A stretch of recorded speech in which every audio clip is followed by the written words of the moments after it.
The House comes to questions. I will answer question number 1 in the name of David Bennett.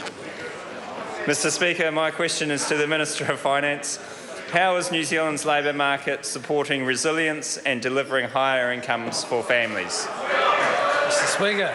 The Honourable Bill English. Mr Speaker, our economic resilience depends in part on a well-functioning labour market. The current participation rate at 69.3% is the third highest on record. New Zealand's employment rate, that is, the share of the working age population in employment, is among the highest in the OECD at 65.2%. Our labour market is also delivering higher take-home pay for New Zealand families. Average wages rose 3.2% in the year to June, well above inflation of 0.4%. Supplementary question, David Bennett. What reports has he received showing how the government's tax reforms are supporting more jobs and higher incomes from work? The Honourable Bill English. Mr Speaker, last week Treasury released a working paper looking at the effects of the government's 2010 tax package, which reduced income tax and increased GST. Treasury referred to a number of effects. First, that the package increased labour market participation and increased the average hours of work per week. Secondly, higher labour supply reduced the annual cost of income tax reductions and welfare spending by up to $230 million. And the working paper also found that the tax package was approximately distributionally neutral as measured by the Gini coefficient. Supplementary question, David Bennett. Who benefited most from the 2010 tax package through better labour market outcomes?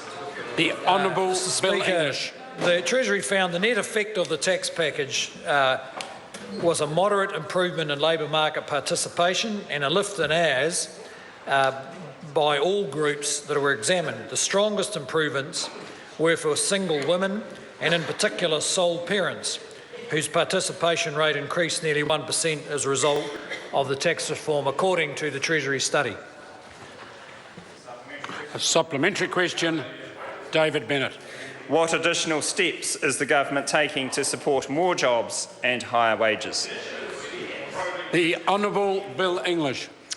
Well, Mr Speaker, we intend to stay on track with our existing policy and in particular refresh the business growth agenda, which has proven to be a very successful way of consistently interacting with business over what is going to build their confidence to invest another dollar and employ another person.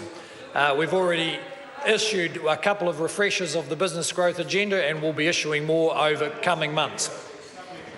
Supplementary question, Grant Robertson. Was per capita GDP negative in the last quarter? The Honourable Bill English. Well, Mr Speaker, I think the members pointed out before that it probably was negative in the last quarter. But of course, this government doesn't focus on quarter-to-quarter numbers because we can't influence them. We take a longer-term view about lifting the productivity of New Zealand businesses and the resilience of our economy. Thank you. Supplementary question, Grant Robertson. If the Minister doesn't focus on quarterly figures, can he confirm that the Reserve Bank slashed a third of its forecast growth in its report last week for an annual figure? Honourable Bill English. Well, Mr Speaker, the Reserve Bank did reduce the forecast of growth because the signs are that the economy will grow more slowly. They did reduce those forecasts from pretty high levels, and they are showing 2 to 2.5% growth over the next 12 months, which is moderate, but in the context of rapidly dropping dairy prices, actually not a bad result for this economy, if that's what's achieved, because other parts of the economy are growing. For instance, the manufacturing sector, which is in its 36th month of continuous expansion. Before I call the next question, order.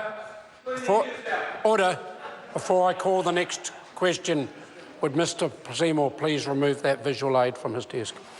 Question number 2, Andrew Little. Thank you, Mr Speaker. My question is to the Prime Minister.